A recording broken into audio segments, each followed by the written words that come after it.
আজকে আমরা 22 স্টেটরা নির্যাতিত, শোষিত, উৎপীড়িত হয়ে বাধ্য হয়ে আজ 6 সেপ্টেম্বর জমায়েত হয়েছি। উদ্দেশ্য ছিল আমাদের সুষ্ঠুভাবে শিক্ষক দিবস পালন করব স্কুলে, কিন্তু সেই অধিকার থেকে আমরা বঞ্চিত।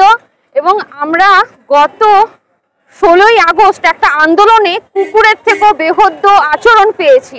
লাঠি, ঝাঁটা, কুকুরের মতো ব্যবহার, গর্ভবতী মহিলারা তাদেরকে টানা হিজড়া ব্যবহার করা হয়েছে। তাদের কি অবস্থা সেটা পর্যন্ত মুখ খুললেন না, তারা কি অবস্থায় আছে। আজকে আমরা এই 6 সেপ্টেম্বর জমায়েত হয়েছি শিক্ষকতার যে তিনি একটা উপহাস করলেন আমাদের কথা না ভেবে, তার প্রতিবাদ স্বরূপ। এখনো যদি তার কথা কানে না যায়, আমরা কিন্তু আজকে শপথ নিলাম মাস্টার থেকে আমরা মাস্টারদা হতে বাধ্য হব। আজকে উনি 4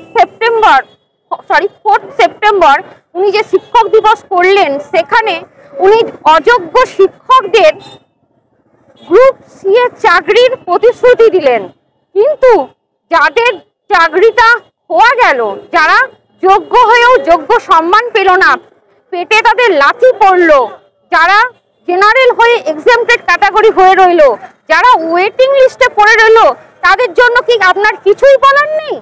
আজকে আপনাদের কথাই আমরা শুনতে চাই। আপনারা এক জায়গা থেকে জিনিস কিনেছেন, টাকা আপনাদের গদির তল থেকে পাওয়া গেছে, আপনারা সেই টাকার কথা চিন্তা করে তাদের শিক্ষকতাতে অযোগ্যতা দাবি ঢাকতে তাদেরকে শিরগুপে দিলেন। অথচ আমরা কি করছি? আমরা 22 থেকে টেট পাস হয়ে বসে আছি, এখনো পর্যন্ত আমরা কোনো চাকরির নোটিফিকেশন পেলাম না। ঠিক আছে, আমরা এখনো মার খাচ্ছি। আমাদের যে মেয়েটি গর্ভবতী অবস্থায় ওই অত্যাচার সহ্য করেছে, একবারও ফোন করে তার খবর নিয়েছেন? আরজিকর কাণ্ডে যে ঘটনা ঘটছে তারও কোনো প্রতিবাদ পেলাম না। আপনি মমতা বই আমরা মেয়েরা কি করে বলবো? আপনি কি মমতার প্রকাশ দিচ্ছেন? আমি শিক্ষামন্ত্রী পার্থ বসুকে বলছি যে আমাদের দাবি কোথায়? আমাদের যে 22 স্টেট হয়েছে, এতদিন আমরা বসে আছি, আমাদের কথা একবারও শিক্ষক দিবসে তোলার প্রয়োজন বোধ করলেন না। শিক্ষক মানে কি? শিক্ষা সিফার হচ্ছে কর্তব্যপরায়ণ, দক্ষতা এবং শিষ্টাচার। কিন্তু আপনারা কি পাচ্ছেন এই 3টে বৈশিষ্ট্যকে আমাদের মধ্যে বহাল রাখতে? আপনারা তো আমাদেরকে বিদ্রোহীতে পরিণত করছেন। ইংরেজরা দেশ ছেড়ে চলে গেছে, কিন্তু আপনারা সেই ইংরেজের রাজ্যে যেখানে হচ্ছে যে এর পরও একটা তালিকা, যেটা কি বলবেন বিষয়টাকে? আমার বলার কি আছে? আমরা তো সব চোখে দেখতে পাচ্ছি। তিনি চোরকে বলছেন চুরি করো, আর আমাদেরকে বলছেন মাছটা লুকিয়ে রাখো। কিন্তু আমরা কতদূর পারবো শিক্ষকতার বৈশিষ্ট্যকে তুলে ধরতে? আজ তো আমরা ওখানে গিয়ে অত্যাচারিত হচ্ছি। আমরা তো একটা অত্যাচারিত হয়ে শিক্ষকতার লেভেল অতিক্রম করে যাচ্ছি। আমাদের কি মানায় ওইভাবে অত্যাচার হয়ে চুপ করে বসে থাকা?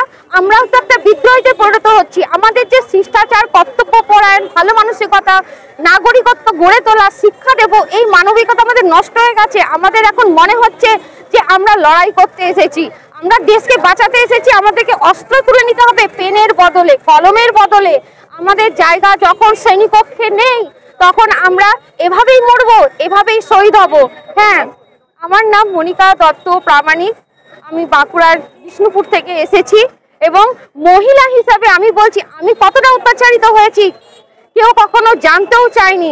কিন্তু মমতাদি, যদি আপনাদের মতো মেয়েরা যদি প্রতিবিধান কিছু না পায়, তাহলে আমরা কিন্তু নেক্সট বৃহত্তর আন্দোলনে যাব। এবং একটা কথা মনে রাখবেন, ধর্ম সবকিছুর কিন্তু প্রতিদান করে। কুরুক্ষেত্রে যুদ্ধও কিন্তু এগুলো। আচ্ছা, আজকে একটা গর্ভবতী মহিলাকে নিয়ে টানা। মনিকা দত্ত প্রামাণিক, বিষ্ণুপুর, বাঁকুড়া। আজ আমরা এসেছি এক অবিচার, এক বিশ্বাসঘাতকতা, এক প্রতারণার বিরুদ্ধে আজ আমরা আন্দোলন করতে।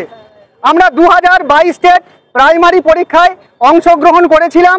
আমাদের মেধা, স্বচ্ছতা আমরা প্রমাণ করে আজকে আমরা পাস করেছি।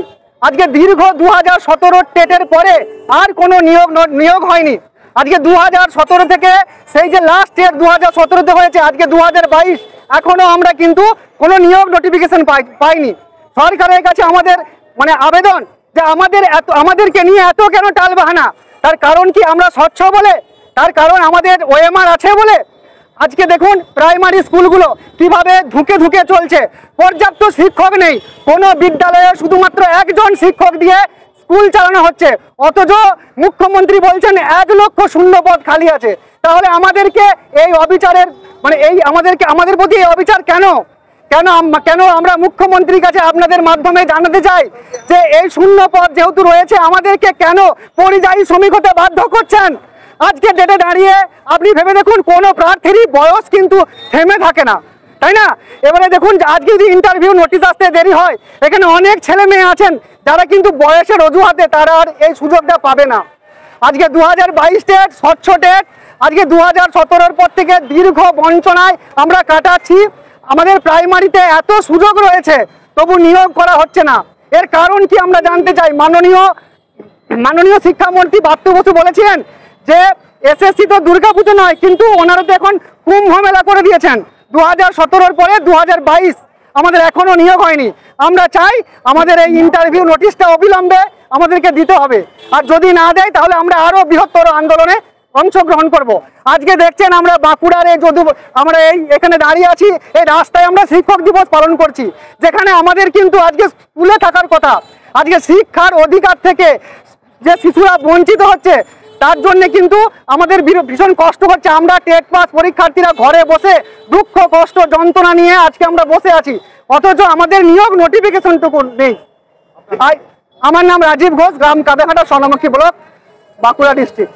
22 হবে উত্তীর্ণ।